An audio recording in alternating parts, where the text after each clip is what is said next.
King Thane stood on the viewing deck of his warship, looking down at the burning remains of Earth's last defense station. Smoke and fire filled the black space around the defeated human outpost. His massive form cast long shadows across the metal floor as he watched the final human escape pods being captured by his soldiers. The Vorthak Empire had been fighting these humans for 3 years now. Most alien races surrendered after the first battle, but not humans. They fought until the very end. They used tricks no other species would think of. They turned their own ships into bombs. They pretended to surrender only to attack when the Vorthak ships came close. They were the most dangerous warriors King Thane had ever faced. "Bring me the human prisoners," Thane ordered his captain. His voice was deep and rough, like stones grinding together. The captain bowed his forearms. "Yes, my king.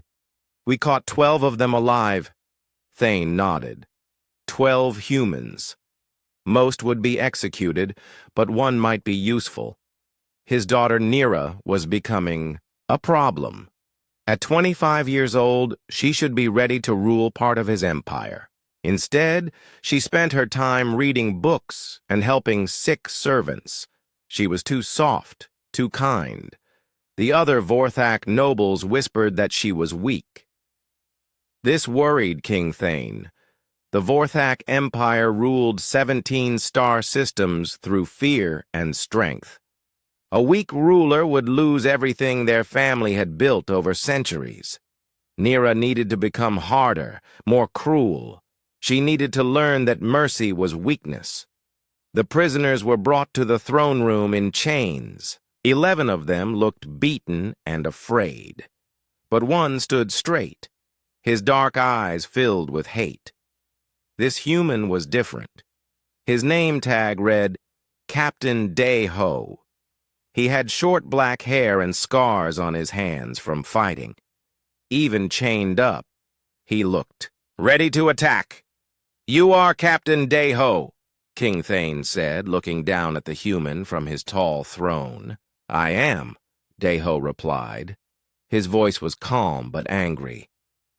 "And you're the monster who destroys innocent worlds." Several Vorthak guards moved to hit Day-Ho for speaking rudely to their king. But Thane raised his hand to stop them. This human's anger was exactly what he needed. "You humans are famous across the galaxy," Thane said. "Other races tell stories about your cruelty. They say you torture prisoners. They say you kill without mercy. They say you are the most evil warriors in the stars." Day-Ho's jaw tightened. "We fight to protect our people. That's not evil." "Is it not?" Thane stood up, his massive form towering over the human. "You turn hospitals into traps. You use children as shields. You poison water supplies. You do whatever it takes to win." "We do what we must to survive," Day-Ho said through gritted teeth. King Thane smiled, showing his sharp teeth. "Perfect. You will serve my daughter as her personal guard and teacher." The other prisoners looked shocked. Even Day-Ho seemed surprised by this. "I won't serve you," Day-Ho said. "You will, or I will kill every human prisoner we have ever taken," Thane replied calmly. "That is 3,000 people on my prison ships. Their lives depend on how well you serve Princess Nira." Day-Ho's face went pale. King Thane could see the human calculating, thinking about all those lives. This was what made humans so dangerous. They cared too much about each other. "What do you want me to teach her?" Day-Ho asked finally. "Everything," Thane said. "How to fight, how to kill, how to be cruel when cruelty is needed. My daughter is too soft. She needs to learn the human way of war." Thane had thought about this plan for months. Humans were known throughout the galaxy as the most vicious fighters. If anyone could teach Nira to be ruthless, it would be a human warrior. The stories about human cruelty would surely corrupt his gentle daughter. Princess Nera lives in the east wing of the palace, Thane continued. You will be her guard and trainer. You will teach her to fight like a human. You will show her that mercy is weakness. You will make her strong. Deho stared at the king for a long moment. And if I refuse? Thane gestured to his guards. They brought forward a small device showing images of human prisoners in cages, men, women, and children from different captured ships. All of them looked tired and scared. 3,000 lives, Thane repeated. Choose wisely, Captain. Deho closed his eyes for a moment. When he opened them, his hatred had been replaced by resignation. I'll do it. Good. King Thane turned to his guards. Take him to Princess Nera. Tell her I have sent her a gift, a human warrior to make her strong. As the guards led Deho away, King Thane felt satisfied with his plan. Princess Nera was too kind, too gentle. She believed in protecting the weak instead of conquering them. But humans were different. They were known across the galaxy for their brutality. They did horrible things to win wars. If anyone could teach his daughter to be cruel, it would be a human. The stories were told. On every world, humans who tortured enemies for information, who killed civilians without mercy, who used any weapon or trick to defeat their foes. They were the most feared warriors in the galaxy. Soon, Nera would learn these lessons. She would become hard and ruthless like a proper Vorthok ruler.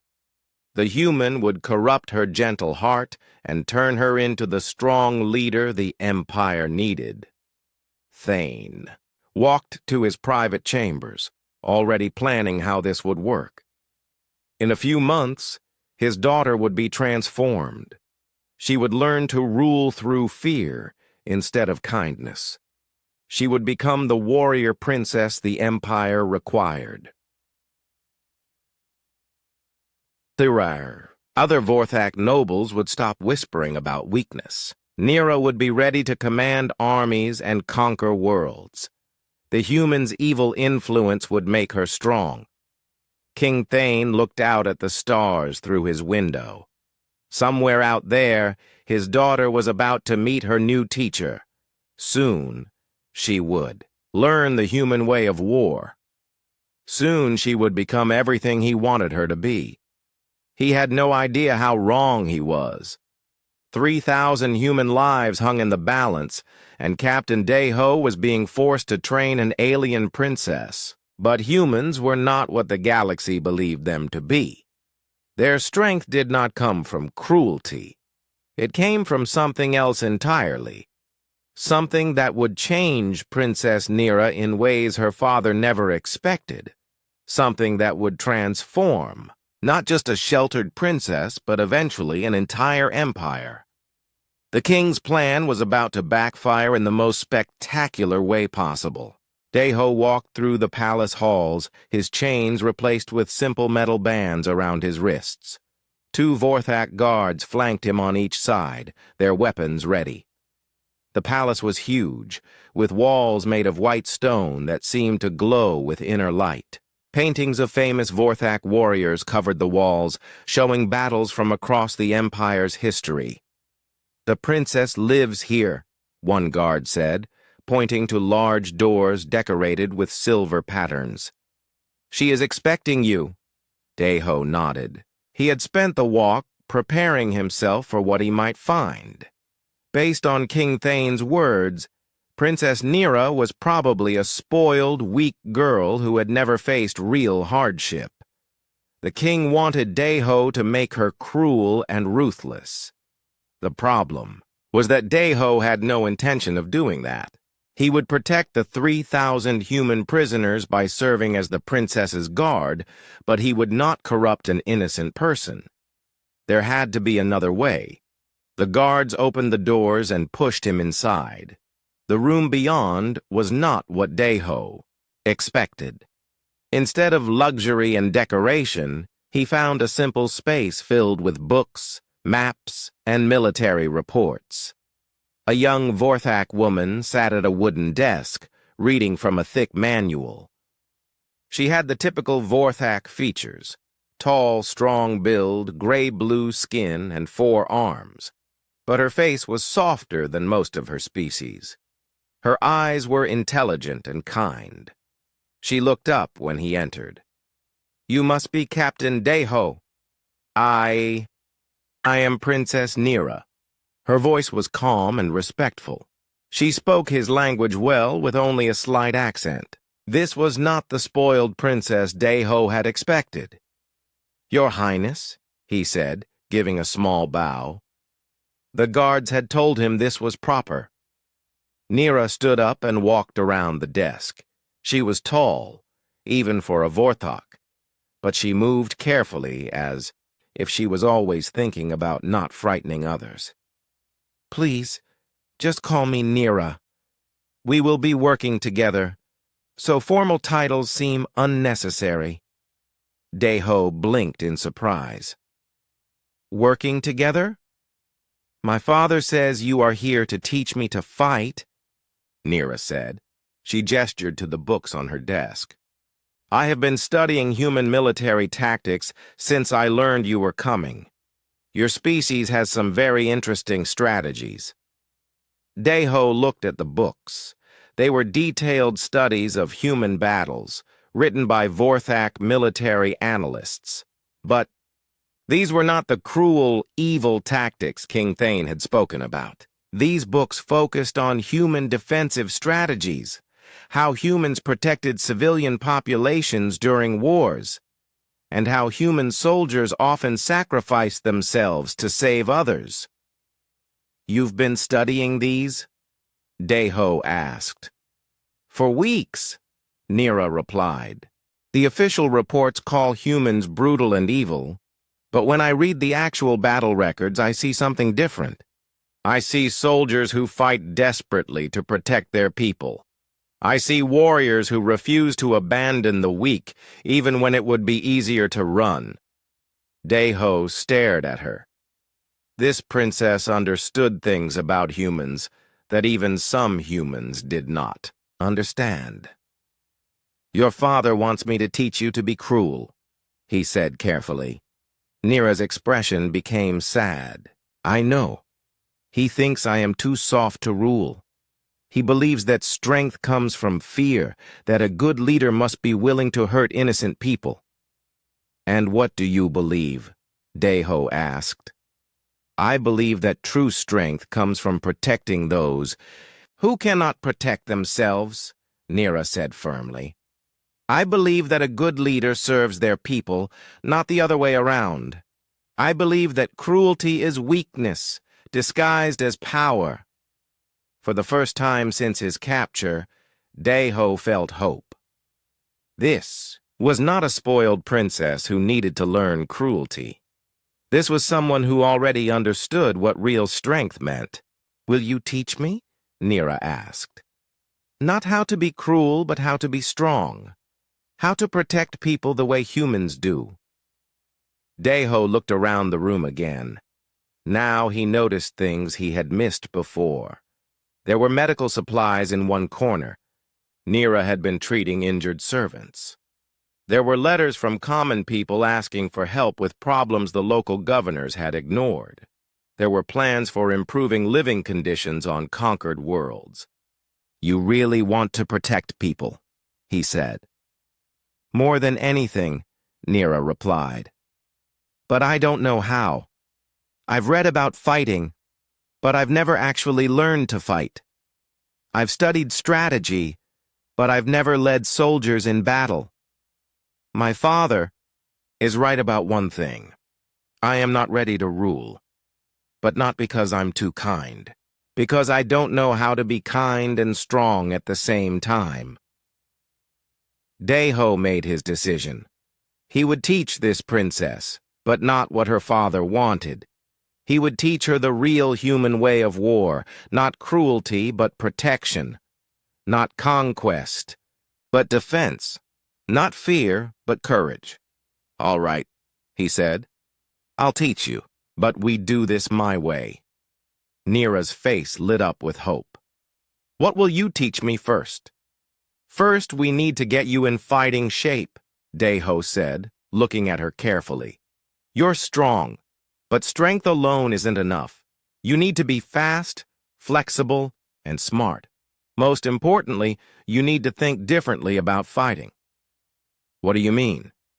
Most warriors think about defeating their enemies, Deho explained. But the best human fighters think about protecting their allies. When your goal is protection instead of destruction, you fight differently. You become more creative, more determined, and much more dangerous. Nira listened carefully, absorbing every word. Show me. They went to the princess's private training room, which was empty except for some basic equipment. Deho had Nira try some simple exercises first. She was strong and coordinated, but her movements were too predictable, too formal. You fight like a Vorthak noble, Deho said after watching her practice with a training sword. Very proper, very traditional. But humans don't fight fairly. We fight to win. Show me how humans fight, Nira said. Deho picked up a training weapon and demonstrated some basic moves. His style was completely different from traditional Vorthak combat. He moved unpredictably, used the environment to his advantage, and constantly changed his approach. This is how you fight when everything depends on winning, he said. This is how you fight when innocent people will die if you lose. This is how you fight when being honorable matters less than being effective. Nira watched everything carefully. Teach me this, she said. Over the following hours, Deho began showing Nira the basics of human combat philosophy. It was not about being the strongest or the fastest. It was about being willing to do whatever was necessary to protect others. It was about thinking 3 steps ahead of your enemy. It was about turning your opponent's strength against them. Most importantly, it was about never giving up as long as people were counting on you. By the end of their first day together, Nira was exhausted but excited. She had learned more about real fighting in one afternoon than in years of formal training. Tomorrow we'll work on strategy, Deho said as they finished for the day. How to think like your enemy so you can predict what they'll do. Captain Deho, Nira said as he prepared to leave. Thank you. I know my father forced you to come here, but I'm grateful you're willing to teach me properly.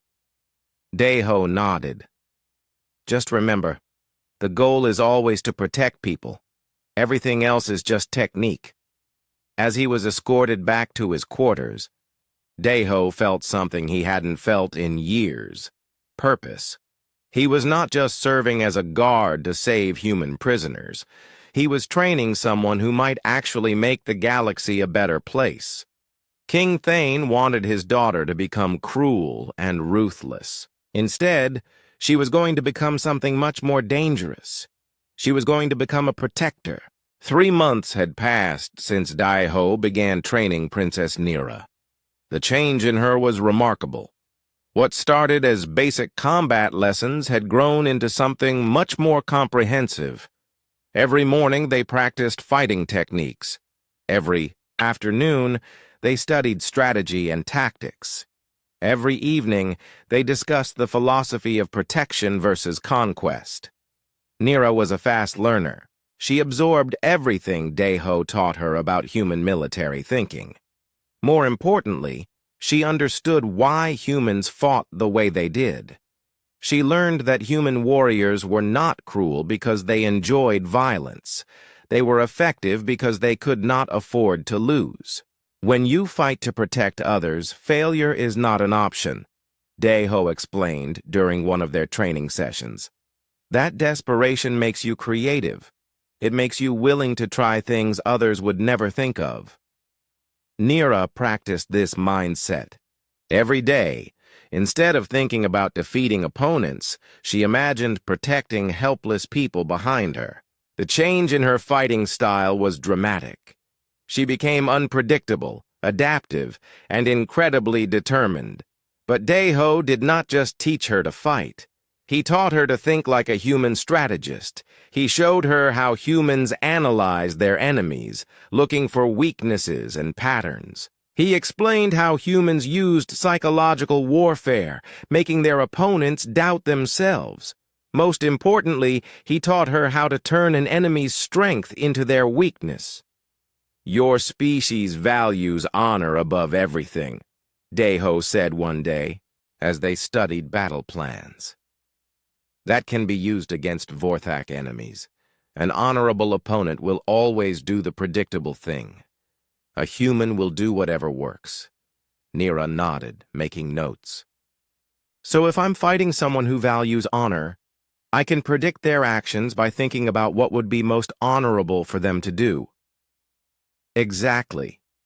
Then you prepare for that predictable action and counter it." Their training was interrupted one morning when urgent news arrived.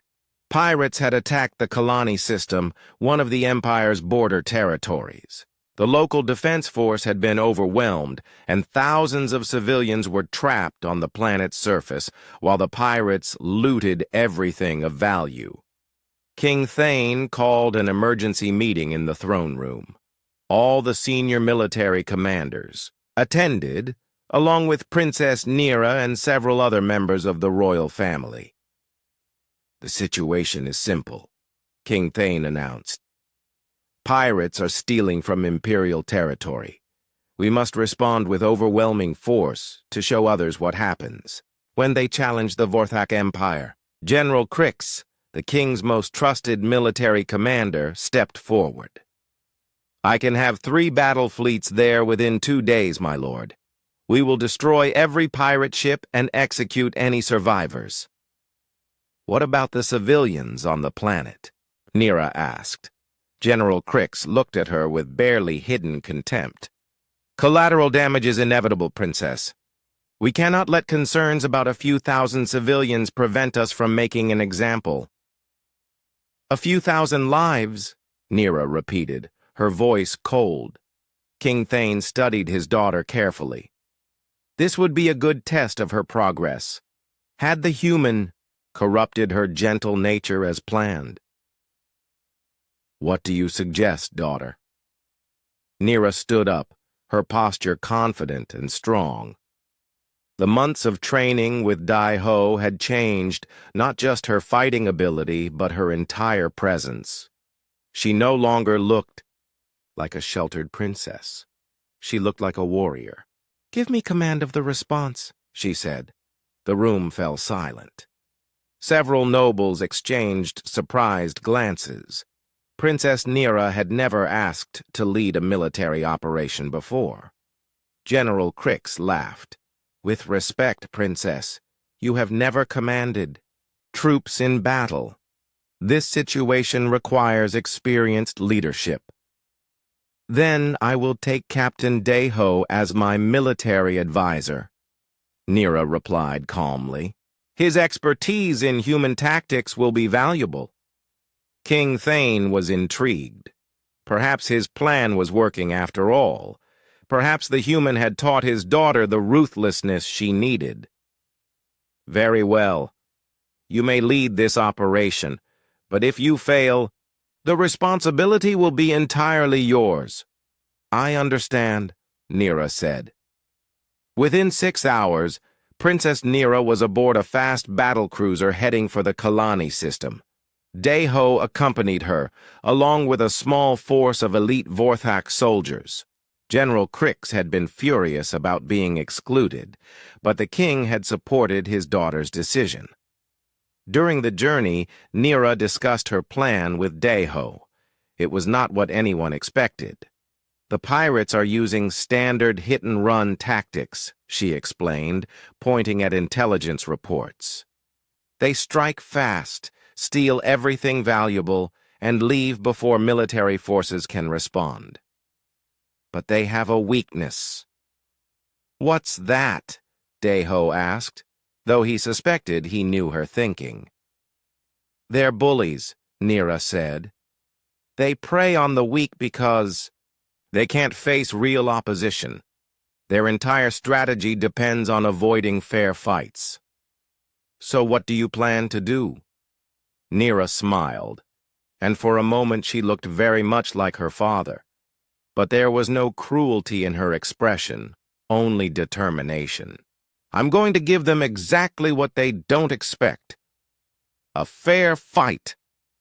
When they arrived in the Kalani system, the situation was as bad as reported.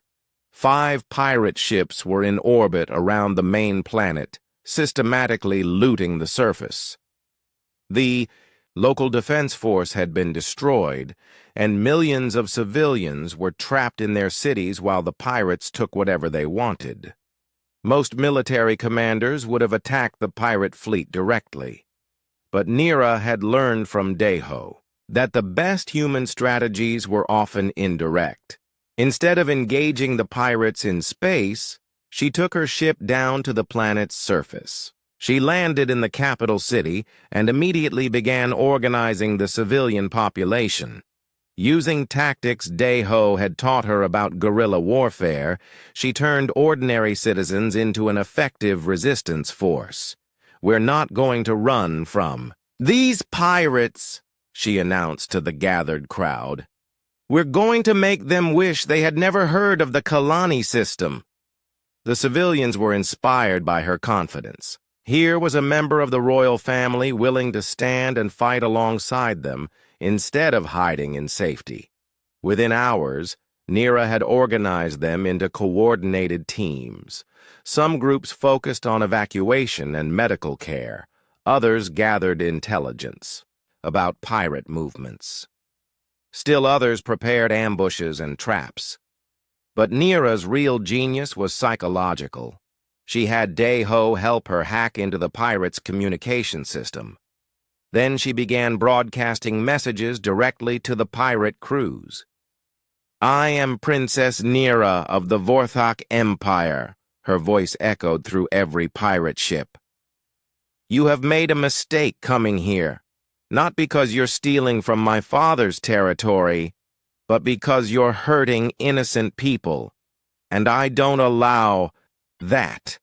The pirate captain, a brutal alien named Vex, initially laughed at her threats. "One little princess and a few civilians? We've faced real military forces before." "Have you?" Nira's voice remained calm and confident. "Because a real military force would have attacked you in space where you have the advantage. I'm down here with the people you're trying to terrorize. If you want to steal from them, you'll have to go through me first." This was psychological warfare at its finest. By positioning herself as the protector of civilians, Nira had forced the pirates to make a choice. They could either look weak by avoiding a fight with one little princess, or they could come down to the planet where Nira had spent hours preparing the ground to her advantage. Their pride made the decision for them. All 5 pirate crews came down to the surface, bringing their weapons and vehicles to crush this foolish princess who dared to challenge them. They walked directly into the trap Nira had prepared, using everything Deho had taught her about human tactics. Nira had turned the entire city into a weapon. The pirates found themselves fighting not just her and her soldiers, but the entire civilian population, working in perfect coordination. Every street corner had an ambush waiting. Every building became a fortress. Every alley was a trap. The pirates, who were used to terrorizing helpless victims, had never faced this kind of organized resistance. They were confused, frightened, and increasingly desperate. Within 6 hours, their disciplined formations had broken down into panicked groups trying to escape back to their ships. But Nira had prepared for that too. Her forces had sabotaged the pirate landing zones, making escape impossible. The pirates were trapped on the surface, facing an entire city that wanted them gone. The battle ended with the complete surrender of all 5 pirate crews. Not a single civilian had been killed, and the pirates who survived were taken prisoner. The entire galaxy would hear about this victory within days. As they prepared to return home, Dai-Ho looked at Princess Nira with respect and admiration. "Your father wanted me to make you cruel and ruthless." "Did you?" Nira asked with a smile. "No," Dai-Ho replied. "But I think I made you something more dangerous than that. I made you effective." News of the princess's victory spread throughout the Vorthak Empire within hours. But it was not just the military victory that impressed people. It was how she had achieved it, by protecting civilians instead of sacrificing them, by inspiring loyalty instead of demanding obedience, and by defeating her enemies without becoming like them. King Thane's plan had succeeded, but not in the way he intended. His daughter had indeed been transformed by her human teacher. She had become strong, determined, and incredibly dangerous. King Thane paced in his private chambers, his massive form casting long shadows on the stone walls. Reports from the Kalani operation lay scattered across his desk, each one telling the same impossible story. His daughter had not just defeated the pirates, she had done it without losing a single civilian life. More disturbing still, the conquered populations throughout the empire were calling her a hero. This was not what he had planned. The human was supposed to corrupt Nira, make her cruel and ruthless. Instead, she had become something else entirely, something dangerous in a way Thane had never expected. A soft chime announced someone at his door. "Enter," he commanded. "General." Crick stepped into the room, his scarred face twisted with anger. "My lord, we need to discuss the princess's recent actions. Her methods are causing problems throughout the empire." "What kind of problems?" Thane asked, though he suspected he knew. "The conquered worlds are asking why Princess Nira can protect civilians while our regular forces cannot," Crix explained. "Governors are reporting increased unrest. Some populations are even requesting that the princess be sent to solve their local problems instead of the usual military commanders." Thane's jaw tightened. "And what of the nobles? What are they saying?" "They are confused, my lord. Some admire her effectiveness. Others worry that her methods are too soft. They say she treats conquered peoples like citizens instead of subjects." This was exactly what King Thane had feared. The Vorthak Empire ruled through strength and fear. If conquered populations began to expect protection instead of oppression, the entire system would collapse. Leaders who cared about their subjects were weak leaders. History had taught him that mercy was always mistaken for weakness. "Bring me Princess Nira," Thane ordered. "It is time she learned her place." An hour later, Nira stood before her father's throne. The months of training with Dai-Ho had changed her posture, her confidence, even the way she looked at authority. She no longer seemed like a sheltered princess trying to please her father. She looked like a warrior who had earned her place through merit. "Father," she said, bowing respectfully but not submissively. "Daughter," Thane replied, studying her carefully. "Your victory at Kalani was impressive, but I have concerns about your methods." "What concerns?" Nira asked. "You prioritize civilian lives over making an example," Thane said. "You showed mercy to prisoners who should have been executed.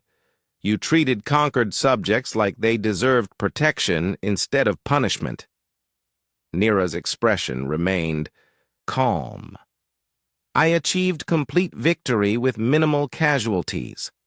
The pirate threat was eliminated, Imperial territory was protected, and our reputation was enhanced. What part of this troubles you?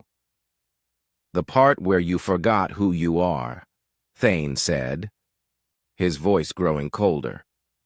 You are a Vorthak princess. Your job is to rule through strength, not to coddle the weak. The Empire was built by leaders who understood that fear commands more respect than kindness. Fear commands obedience, Nira corrected. Respect must be earned. The casual way she contradicted him sent a chill through King Thane. This was definitely not the submissive daughter he had known. The human's influence had made her bold, perhaps dangerously so. The human has corrupted your thinking, Thane said. Perhaps it was a mistake to let him train you. Captain Deho has taught me to be effective, Nira replied. Is effectiveness not what you wanted?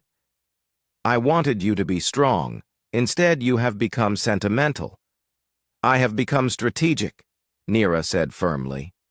Everything I do serves the Empire's interests. Protecting civilians builds loyalty. Showing mercy to defeated enemies encourages others to surrender instead of fighting to the death. Inspiring respect creates more stable rule than inspiring fear.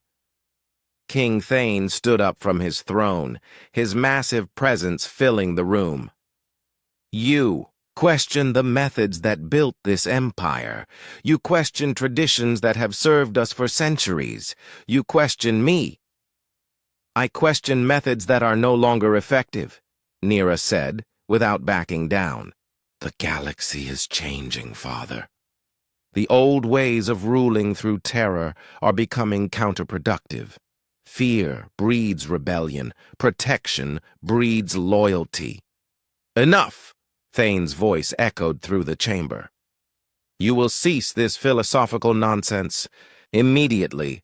You will return to proper Vorthak methods, or you will lose your position as heir. For a moment, Nira was silent. When she spoke again, her voice was steady but sad. And if I refuse, then you will learn what happens to those who defy me, Thane said coldly. That afternoon, King Thane issued several orders that sent shockwaves through the palace. Princess Nira was stripped of half her military resources and forbidden from leading any operations without direct approval. Her personal guard was reduced to a handful of soldiers. Most significantly, Captain Deho was removed from her service and sent to the prison mines on Zerion 7, one of the harshest labor camps in the Empire. The message was clear. This was what happened to those who defied the king's will. Nira received the news in her chambers, surrounded by the books and maps that had become her constant companions. Her face showed no emotion as the royal messenger read her father's decree, but Deho could see the pain in her eyes. I'm sorry, she said quietly after the messenger left. This is my fault. I should have been more careful. No, Deho replied firmly. This is exactly what we expected would happen eventually. Your father wanted you to become cruel, and when you became effective instead, he decided you were a threat.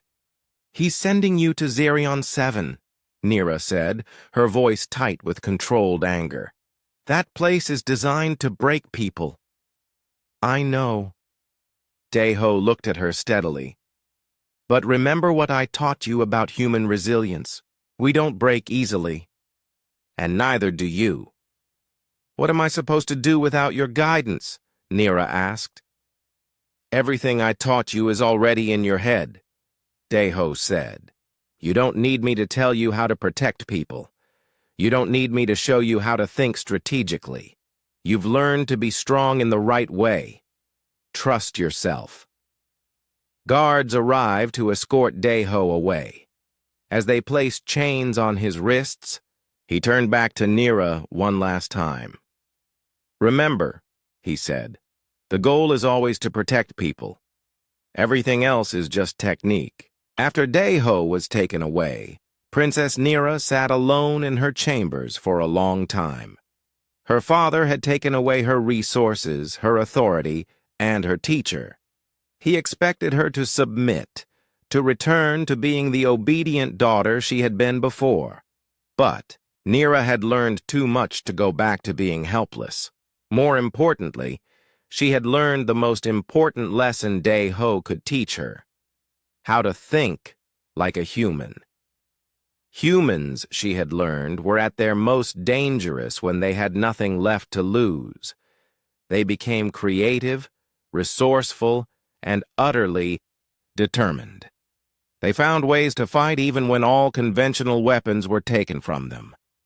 King Thane thought he had neutralized his daughter by stripping away her official power. He had no idea that he had just forced her to become truly dangerous. Over the following days, Nira began to adapt to her new situation. Publicly, she appeared to accept her father's punishment with grace and humility. She attended court functions, spoke respectfully to the nobles, and seemed to be returning to her former obedient nature. Privately, she was planning something far more ambitious than any military operation. She began reaching out to people throughout the palace in ways that seemed completely innocent. She visited injured servants in the medical wing, bringing them books and conversation. She attended religious ceremonies in the lower levels, where she met workers and maintenance staff. She volunteered to help with administrative tasks, which gave her access to information about conditions throughout the empire. To anyone watching, Princess Nira was simply being kind and dutiful, trying to make up for her recent rebellious behavior. What they did not realize was that she was building something her father had never imagined possible. She was creating a network based not on fear, but on genuine loyalty. She was finding people throughout the empire who believed that protecting the innocent was more important than maintaining power. She was identifying individuals who would be willing to help her when the time came to act. Most importantly, she was learning to use her father's own system against him. Every limitation he placed on her became an opportunity to prove that strength could exist without cruelty. Every restriction became a chance to show that real power came from serving others, not dominating them. King Thane had tried to cage his daughter. Instead, he had forced her to learn the most dangerous skill of all: how to build something better from within a corrupt system. The human had taught her to fight. Now she was learning to wage war in a way her father would never see coming. She was learning to build an empire within an empire, based on the revolutionary idea that leaders should protect their people instead of exploiting them. And somewhere in the prison mines of Zerion 7, Captain Daeho smiled grimly as he worked. His student was no longer his student. She had become something far more dangerous than any warrior. She had become a leader who inspired loyalty instead of demanding it. And that was the most powerful force in the galaxy. 6 months had passed since Daeho was sent to the prison mines, and Princess Nira had learned to live under her father's watchful eye. To everyone in the palace, she appeared to have accepted her punishment and returned to her former obedient nature. She attended court ceremonies, spoke politely to nobles, and seemed to have abandoned her controversial ideas about protecting civilians. But appearances could be deceiving. In the quiet moments between official duties, Nira was building something unprecedented in the history of the Vorthak Empire. A network of people who believed that true strength came from protection, not domination. It had started small.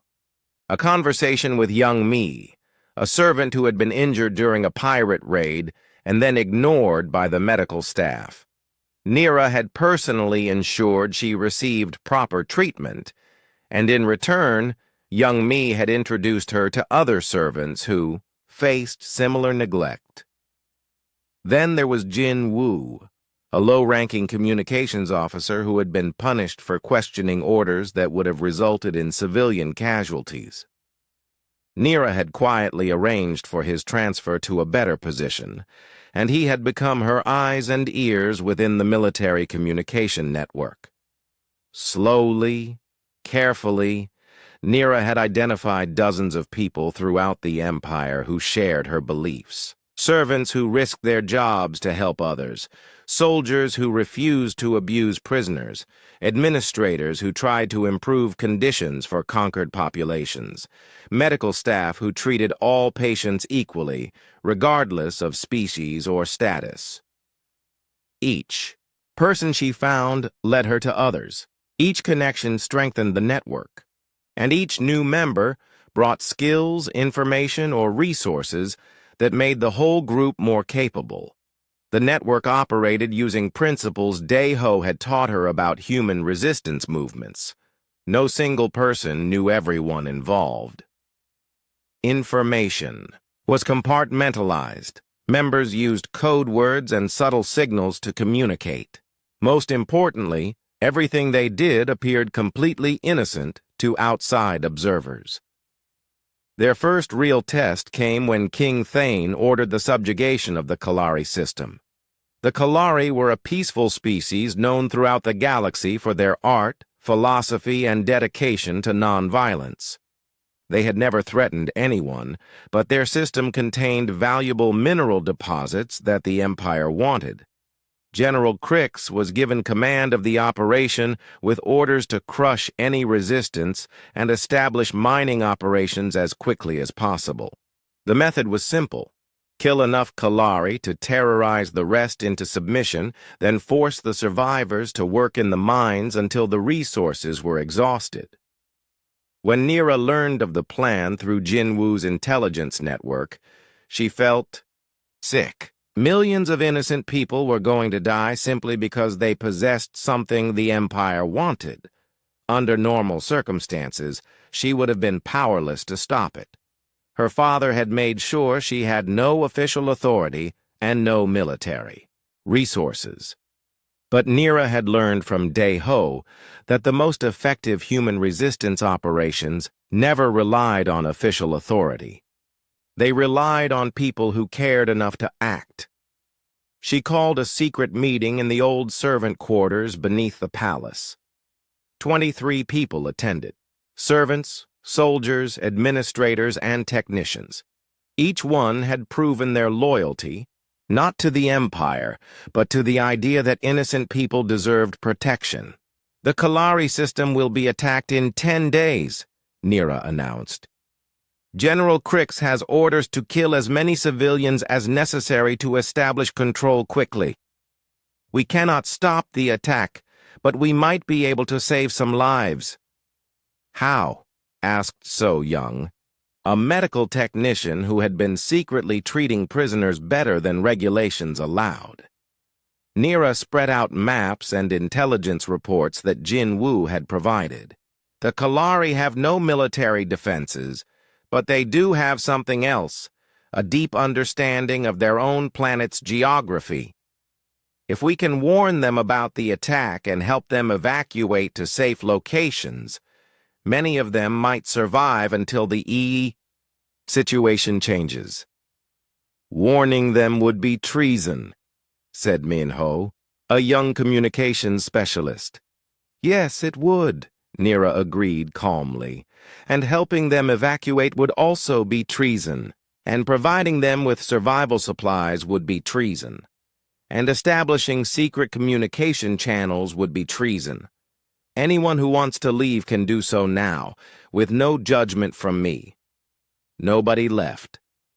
Over the next week, Nira's network accomplished something that should have been impossible.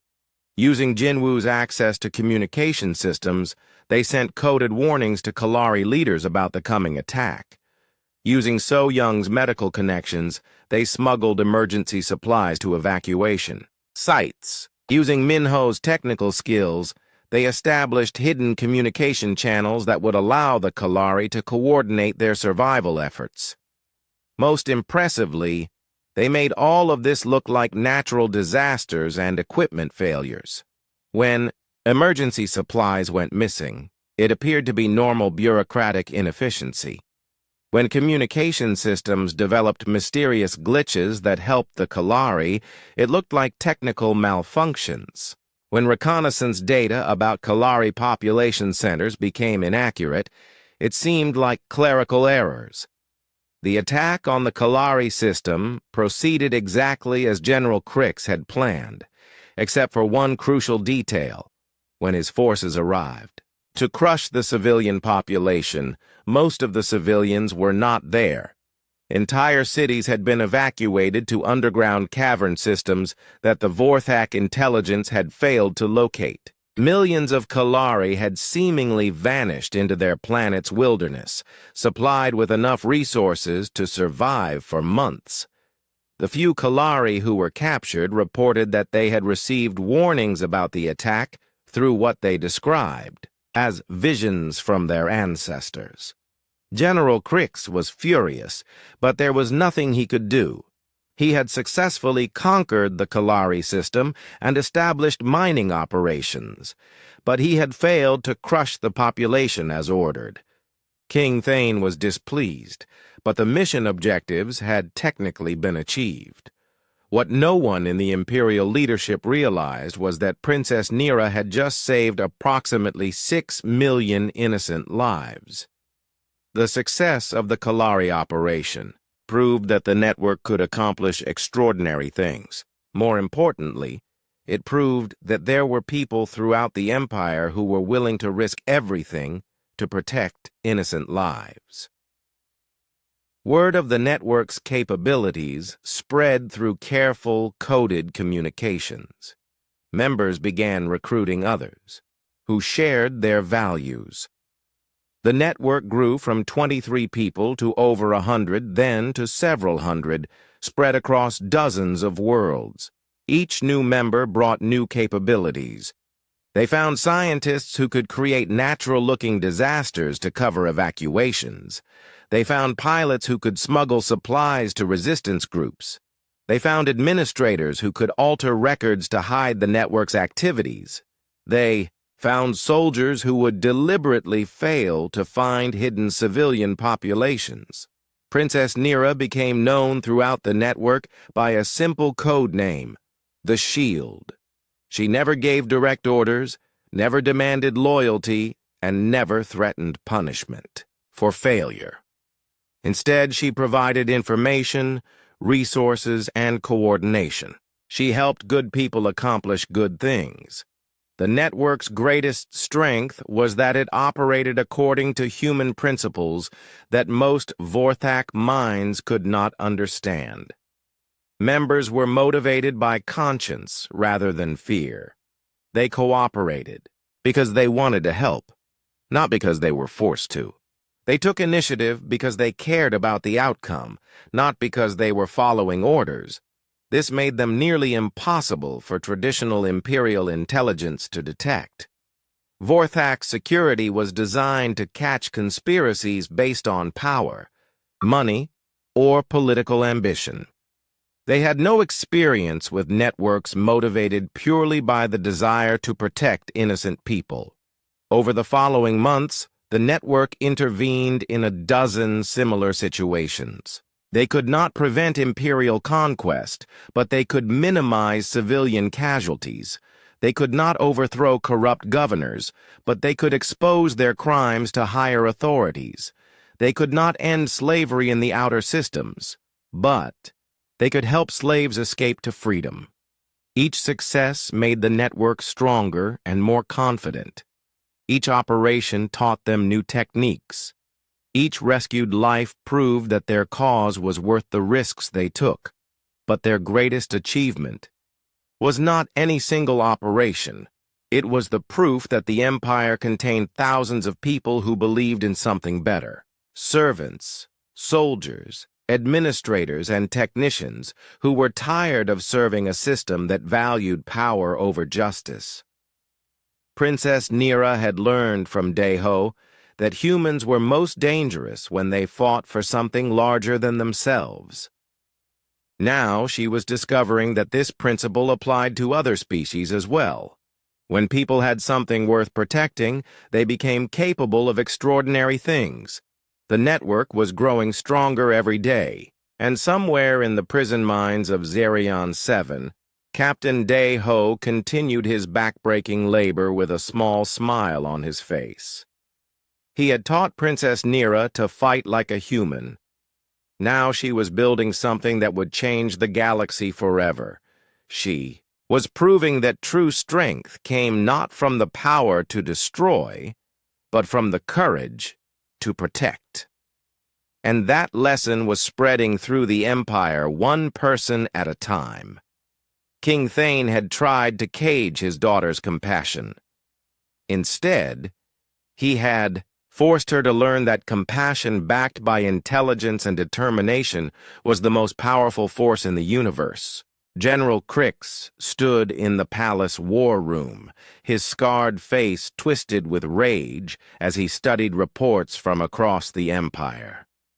Something was wrong. Operations that should have resulted in swift, brutal victories were becoming complicated. Civilian populations were vanishing before attacks. Resistance movements were receiving mysterious support.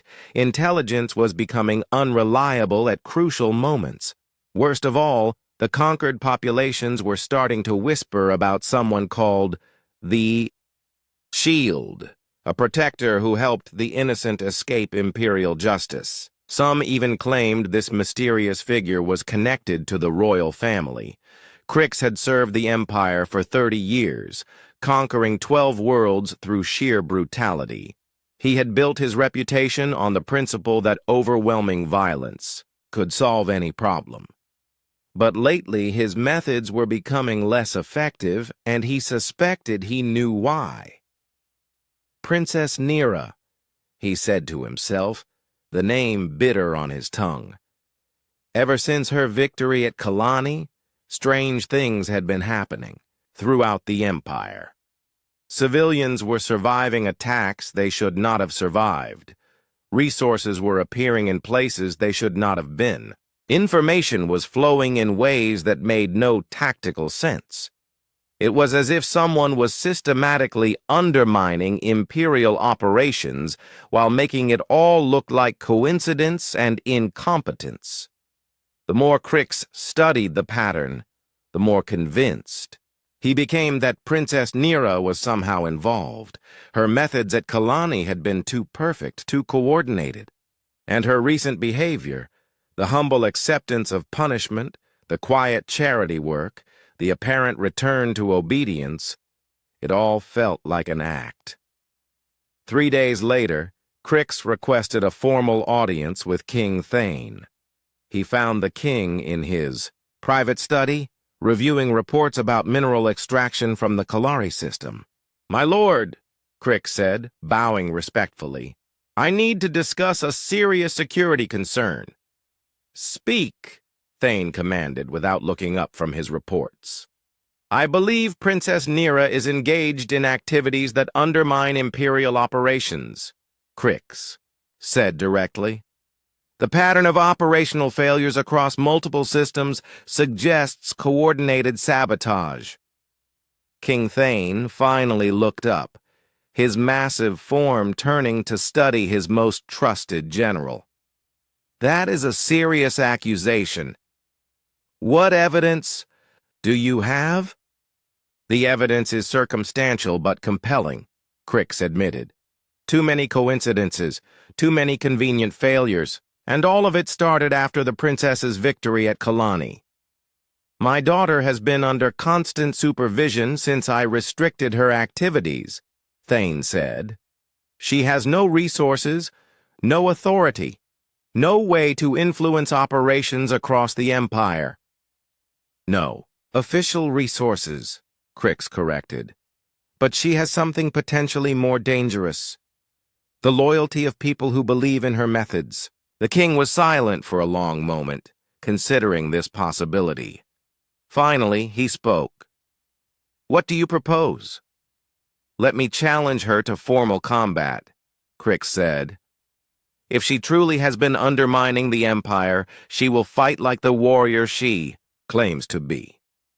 If she has returned to proper submission, she will defer to superior authority. Either way, we will learn the truth. King Thane leaned back in his chair. The idea had merit. A formal challenge would force Nira to reveal her true nature. If she had indeed been building some kind of secret network, her response to the challenge would expose it. If she had truly returned to obedience, she would back down as expected. Very well, Thane said finally. You may issue the challenge, but it will be done publicly, before the entire court. Let everyone see how this matter is resolved. The next day, the great throne room was packed with nobles, military officers, and court officials. Word had spread quickly that General Crix intended to challenge Princess Nira, and everyone wanted to witness what promised to be either a spectacular fight or a dramatic submission. Princess Nira stood beside her father's throne, wearing simple court dress that concealed her true physical condition. Months of training with Daiho, followed by months of careful maintenance of those skills, had left her stronger and faster than anyone suspected, but she looked like nothing more than a dutiful daughter who had learned her place. General Crix strode into the center of the room, his battle armor gleaming under the lights. He was an imposing figure, tall even for a Vorthak, covered in scars from dozens of campaigns, and radiating the confidence of someone who had never lost a fight. Princess Nira, he announced in a voice that carried throughout the chamber. I formally challenge your authority and your methods. You have undermined Imperial operations through your weakness and sentimentality. I demand satisfaction through combat. The room fell silent.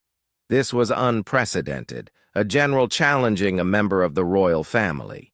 Everyone waited to see how Princess Nira would respond. She stepped forward calmly, her expression showing no fear or anger. I accept your challenge, General Crix. A murmur ran through the crowd. Many had expected her to decline, to seek her father's protection, or to find some way to avoid the confrontation. Her calm acceptance surprised everyone. What are the terms? Nira asked. Crix smiled, showing his sharp teeth. Traditional Vorthak honor combat. No weapons, no armor, no assistance. First to yield or fall unconscious loses. The winner's methods are proven superior. I agree to those terms, Nira said simply. King Thane watched this exchange with growing interest. His daughter's confidence was either very foolish or very well-founded. Soon he would know which. The great hall was cleared to create a fighting space. Nobles and officers formed a circle around the combat area, eager to see how this unprecedented challenge would resolve. General Crix removed his armor, revealing a body covered in battle scars. Princess Nira removed her court robes, showing the lean, powerful build she had developed under Daiho's training. Last chance to yield, Princess, Crix said as they faced each other. I have no desire to humiliate the royal family, but I will not hold back. I would be disappointed if you did, Nira replied. The fight began with Crix's standard approach, overwhelming aggression designed to end things quickly. He charged forward with the speed and power that had made him famous across the Empire, intending to demonstrate the futility of opposing him. But Princess Nira was not where she was supposed to be. Instead of meeting his charge or trying to dodge away, she moved at an angle that confused his attack while positioning herself for a counterstrike. Her response was swift, precise, and completely unexpected. Crix stumbled, more surprised than hurt, and turned to face her again. This time he approached more carefully, using traditional Vorthak combat techniques that emphasized honor and strength. Again, Princess Nira responded in ways that made no tactical sense according to Vorthak. Military doctrine. She used the environment to her advantage, turning his own momentum against him. She attacked weak points he had not thought to defend. Most confusingly, she seemed to be predicting his moves before he made them. "You fight like a coward," Crix snarled, attempting to provoke her into fighting properly. No honor, no courage, just tricks and evasion. "I fight to win," Nira replied calmly, landing another strike that left him momentarily stunned. The watching nobles began to realize they were witnessing something extraordinary. Princess Nira was not just holding her own against the Empire's greatest warrior. She was dominating the fight. But her methods were completely alien to traditional Vorthak thinking. She fought like nothing they had ever seen before. Every move seemed to serve multiple purposes. Every attack created opportunities for defense. Every defensive action set up the next offensive strike. It was as if she was playing a completely different game than her opponent. Crix, meanwhile, was becoming increasingly frustrated and desperate. His overwhelming strength meant nothing if he could not land a solid hit. His superior size became a disadvantage when his opponent used it against him. His decades of experience were useless because she was not fighting in any way he understood. The turning point came when Crix, in his growing desperation, abandoned all pretense of honor combat and attempted a killing strike aimed at Nira's throat. It was the kind of move that went beyond sport into real violence. Princess Nira had been waiting for exactly this moment. The instant Crix committed to the dishonorable attack, she moved with speed and precision that seemed impossible. She caught. His striking arm used his own momentum to throw him off balance, and in one smooth motion had him locked in a position where any struggle would result in serious injury. "Yield," she said quietly. Crix struggled briefly, then realized the hopelessness of his situation. "I yield," he said through gritted teeth. Princess Nira immediately released him and stepped back, offering her hand to help him up. The gesture was respectful, showing no triumph or cruelty despite her overwhelming victory. The throne room was completely silent. Everyone had witnessed something they had thought impossible. Princess Nira had defeated General Crix in single combat, and she had done it while showing mercy and honor that her opponent had abandoned. King Thane stared at his daughter with a mixture of pride, fear, and confusion. She had proven herself to be everything he had wanted her to become: strong, dangerous, and undefeatable. But she had done it without sacrificing the compassion he had been trying to eliminate. "How?" he asked simply. King Thane could not sleep. For 3 nights since his daughter's victory over General Crix, he had paced his chambers trying to understand what he had witnessed. Princess Nira had not just defeated the Empire's greatest warrior. She had made it look effortless. More disturbing still, she had done it while maintaining perfect honor and showing mercy to her defeated opponent. This was not the corrupted daughter he had planned to create. This was something else entirely, something unprecedented in the history of the Vorthak Empire. Reports continued to flow in from across the imperial territories, and the pattern was becoming undeniable. Wherever Princess Nira's influence could be felt, things were changing. Conquered populations were becoming more cooperative instead of more rebellious. Local administrators were reporting improved efficiency and reduced unrest. Even military operations were somehow becoming more successful, despite the mysterious operational difficulties General Crix had complained about. It was as if his daughter had learned to make the Empire stronger while making it more merciful at the same time. The contradiction troubled Thane deeply. In his experience, strength and mercy were opposites. You could be feared or loved, but never both. You could rule through terror or through weakness, but there was no middle ground. Yet Princess Nira seemed to have found exactly that impossible middle ground. His brooding was interrupted by urgent alarms echoing through the palace. Thane rushed to the command center where he found his senior staff in a state of controlled panic. "Report!" he commanded. Admiral Song Min, his chief naval officer, looked grim. "3 enemy fleets have entered Imperial space simultaneously, my lord. The Zephyrian Alliance, the Hegemony of Worlds, and the Stellar Commonwealth.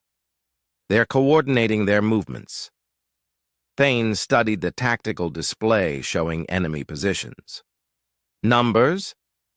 Combined, they outnumber our available forces. 2 to 1, Admiral Song Min replied. "Each fleet alone would be a serious threat. Together, they represent the largest military challenge we have faced in decades." "What do they want?" General Crix, who had been quietly serving despite his recent defeat, stepped forward. "Intelligence suggests they believe the Empire is weakened by internal dissent. Princess Nira's unique approach to governance has been interpreted as a sign of imperial weakness." Thane's jaw tightened. His daughter's mercy was being seen as vulnerability by their enemies. This was exactly what he had always feared would happen. "They think we have gone soft," he said grimly. "They believe compassion has made us weak." "There is more, my lord," Admiral Song Min continued. "Intercepted communications suggest they plan to coordinate their attack specifically to overwhelm our traditional defensive strategies. They have studied our methods extensively." Thane looked at the tactical display again. The enemy fleets were positioning themselves to attack 3 different strategic points simultaneously. The Empire's forces would be spread too thin to provide effective defense using conventional approaches. "Recommendations?" he asked. "We can concentrate our forces to defend one system and abandon the other 2, General Crix suggested. "Or we can attempt to divide our forces and hope to delay all 3 attacks long enough for reinforcements to arrive." Both options were essentially defeat. Either they would lose 2/3 of their strategic territory, or they would lose everything, when their divided forces were overwhelmed piecemeal. "My lord," a quiet voice said from the back of the room. Everyone turned to see Princess Nira entering the command center. She had obviously heard the alarms and come to learn what was happening. "Daughter," Thane said, his voice carefully neutral. "This is a military matter." "I understand," Nira replied respectfully. "But I may be able to help." General Crix made a small sound of skepticism. "Princess, with respect, this situation requires overwhelming force applied decisively. It is not suited to your diplomatic approach." Princess Nira studied the tactical display for several moments, her expression thoughtful. "May I ask what intelligence we have about the enemy fleet commanders?" "What does that matter?" Admiral Song Min asked, confused. "Everything," Nira replied simply. "Wars are fought by people, not by ships. If we understand the people, we can predict their actions and counter them effectively." Despite himself, Thane was intrigued. "Show me what you mean." Nira moved to the display and began highlighting different enemy formations. "The Zephyrian Alliance fleet is commanded by Admiral Vixtar. According to our files, he has never been defeated in open battle, but he has also never fought an enemy who used unconventional tactics. His entire approach is based on overwhelming firepower applied in predictable patterns." She pointed to a different fleet. The Hegemony fleet is led by Marshal Ko-Ren, who is famous for her strategic patience. She prefers to wait for her enemies to make mistakes, then exploit those mistakes decisively. But her approach assumes her enemies will use traditional strategies she can predict and counter.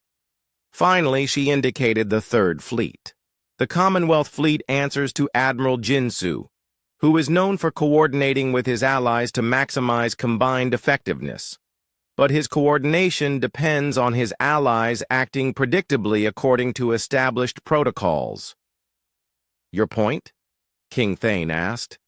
Each of these commanders is extremely competent within the framework of conventional warfare, Nira explained, but they are all expecting us to respond conventionally.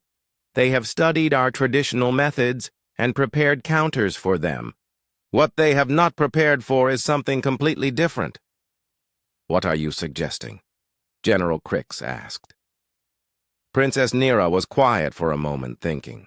When she spoke, her voice was confident and calm. Give me command of the defense. The command center fell silent. Admiral Song Min looked shocked. General Crix appeared skeptical. Even King Thane seemed taken aback by the boldness of the request.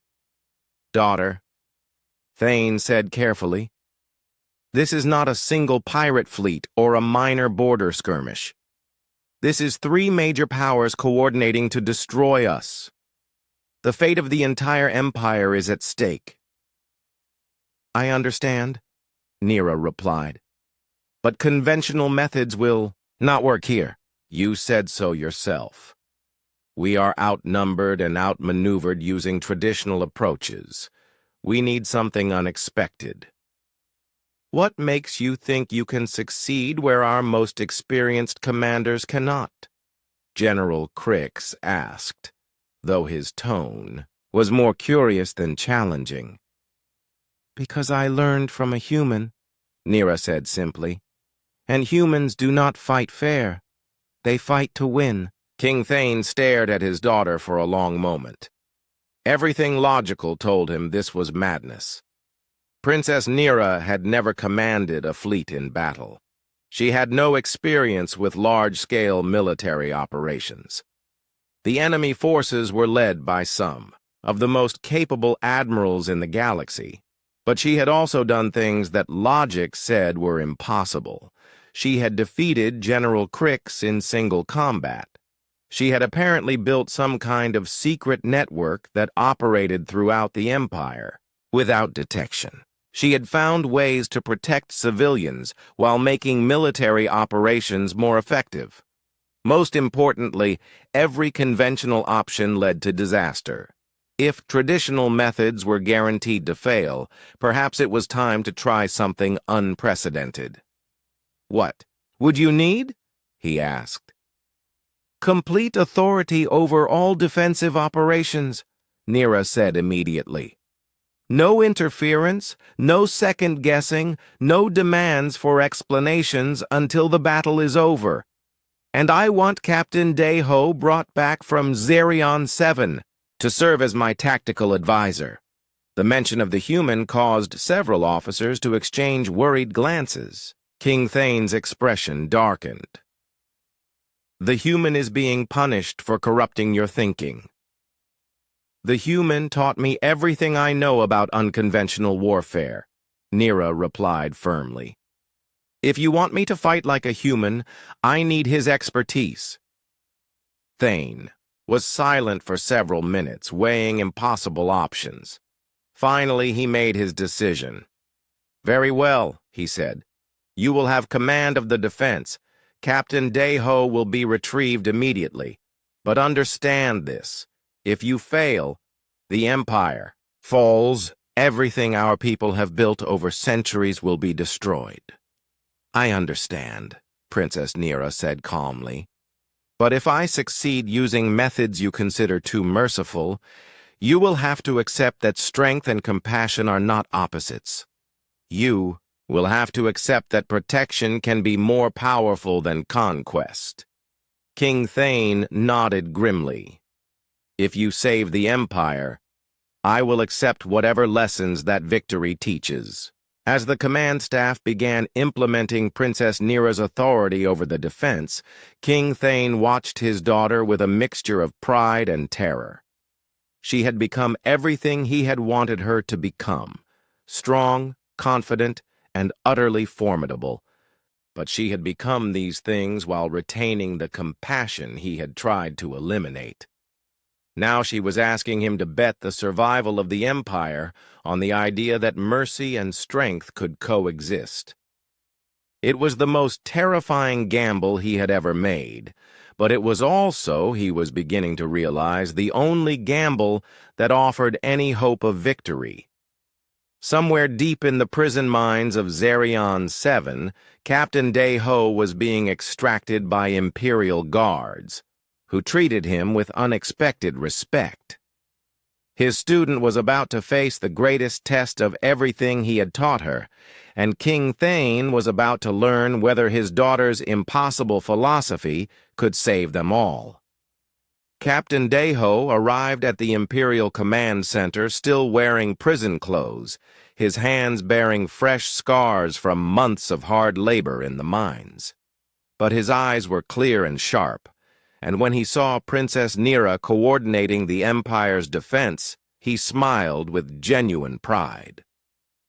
"Captain," Nira said, turning from the tactical display to greet her former teacher, "thank you for coming."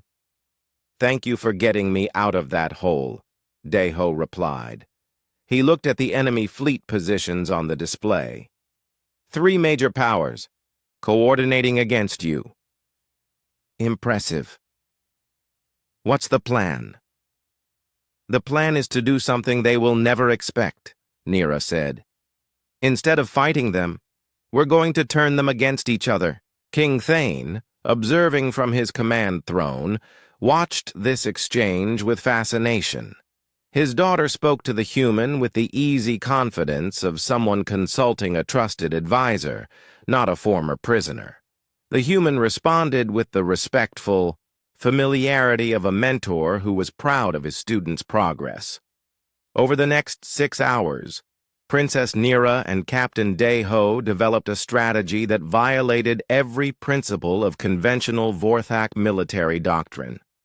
Instead of meeting the enemy fleets in battle, they were going to manipulate the enemies into destroying each other through a careful campaign of deception and psychological warfare. The key insight, Day-Ho explained to the gathered officers, is that these 3 powers are not natural allies. They have coordinated this attack because they see the Empire as weak, but they each have their own agenda for what happens after victory. Admiral Vex-Tar wants to claim the most valuable systems for the Zephyrian Alliance, Nira continued. Marshal Ko-Ren plans to establish hegemony protectorates over the conquered territories. Admiral Jin-Su expects the Commonwealth to be the senior partner in any post-war arrangement. Their coordination depends on the assumption that they will win easily and can divide the spoils fairly afterward, Day-Ho said. But what happens if we make them believe their allies are planning to betray them? What followed was the most complex military deception in the history of the galaxy. Using techniques Day-Ho had learned during the human resistance, Princess Nira's network began feeding carefully crafted false information to all 3 enemy fleets simultaneously, intercepted communications, suggested that Admiral Vex-Tar was planning to attack his allies once the Imperial fleet was defeated. Intelligence reports indicated that Marshal Ko-Ren had secret agreements with Imperial nobles to switch sides at a crucial moment. Surveillance data implied that Admiral Jin-Su was preparing to claim the most valuable territory for himself while leaving his allies with worthless systems. None of this information was true, but it was all carefully crafted to match each commander's existing suspicions and prejudices. Admiral Vex-Tar had always believed his allies were unreliable. Marshal Ko-Ren had always suspected her partners of planning betrayal. Admiral Jinsu had always assumed others would try to cheat him. The false intelligence merely confirmed what each commander already feared. As the enemy fleets moved into attack position, their coordination began to break down. Admiral Vextar started positioning his ships to cover potential retreat routes. Marshal Ko-Ren began holding back reserves she had promised to commit to joint operations. Admiral Jin-Su started making demands for guarantees about post-war territorial arrangements. Princess Nira watched their tactical displays with growing satisfaction. They're doing exactly what humans would do in this situation. They're preparing to betray each other before they can be betrayed. Now comes the critical moment, Daeho said. We need to give them a reason to act on their suspicions. The reason came in the form of a perfectly timed accident. As the three enemy fleets approached the Imperial border, Princess Nira's network triggered what appeared to be a massive communication failure in Admiral Vextar's flagship. For exactly 17 minutes, his fleet appeared to be moving independently while communications with his allies were cut off. During those 17 minutes, Admiral Vextar's ships changed course slightly. Not enough to be obvious, but enough to suggest he might be positioning for an attack on his allies rather than on the Imperial forces. When communications were restored, Marshal Ko-Ren and Admiral Jinsu had both witnessed what looked like proof of Vextar's planned betrayal. Their response was immediate and predictable. The Zephyrian fleet is breaking formation, Admiral Songmin reported with amazement. The Hegemony and Commonwealth fleets they're targeting each other instead of us. King Thane watched in stunned silence as three enemy fleets that had represented an overwhelming threat began destroying each other. Admiral Vextar, seeing his allies turning on him, had no choice but to defend himself. Within hours, the greatest military alliance ever formed against the Vorthak Empire had collapsed into a three-way battle. Now we finish it, Princess Nira said calmly. All fleets, advance on the enemy formations. But remember, we offer surrender terms to any ship that stands down. We're not here to destroy them. We're here to end this war. What followed was less a battle than a rescue operation. The Imperial fleet moved through the chaos of the three-way fight, systematically offering surrender terms to damaged enemy ships. Many accepted immediately, grateful to escape the destruction their former allies were inflicting on each other. Admiral Vextar, seeing his fleet being torn apart, sent a desperate communication to Princess Nira. I request immediate negotiation for terms of surrender. Terms accepted, Nira replied without hesitation. All Zephyrian ships are to power down weapons and prepare to be escorted to neutral territory. Marshal Ko-Ren, surrounded by Imperial and Zephyrian forces, had little choice but to follow suit. The Hegemony requests terms. Terms granted, Princess Nira said. Stand down your weapons. Admiral Jin-Su, his Commonwealth fleet reduced to half strength, made the same request moments later. Within 6 hours, what had begun as the Empire's greatest military crisis had ended in complete victory without a single Imperial ship being destroyed. The three enemy fleets had eliminated each other while the Imperial forces served primarily as peacekeepers, separating the combatants and accepting surrenders. King Thane stared at the tactical display showing captured enemy fleets being escorted to processing stations. How? He asked. Humans don't fight battles they can avoid, Daeho explained. We fight minds instead of ships when possible. We turn enemies against each other instead of destroying them ourselves. We make victory inevitable before the first shot is fired. But the mercy, Thane said, struggling to understand. You offered surrender to everyone. You could have destroyed them completely. Princess Nera turned to face her father, her expression serious but not defiant. Father, I need to tell you something. The intelligence network that made this victory possible, it exists throughout the Empire.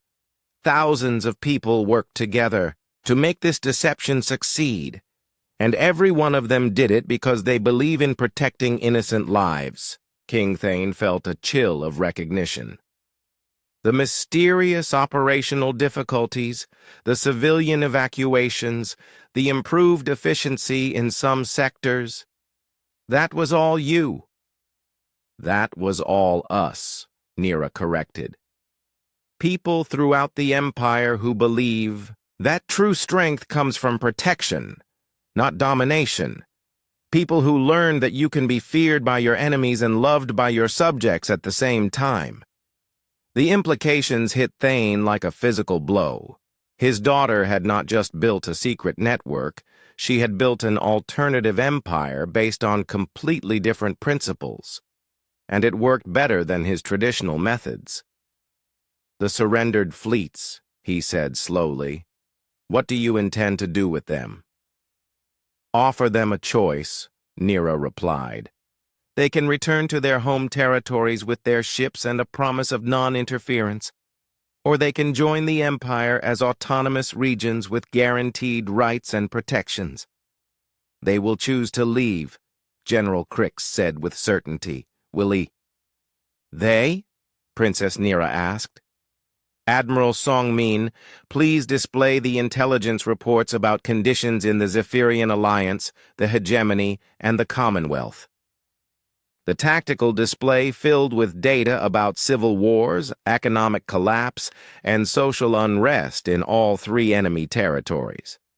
The great powers that had attacked the Empire were actually desperate governments trying to distract their populations from domestic failures.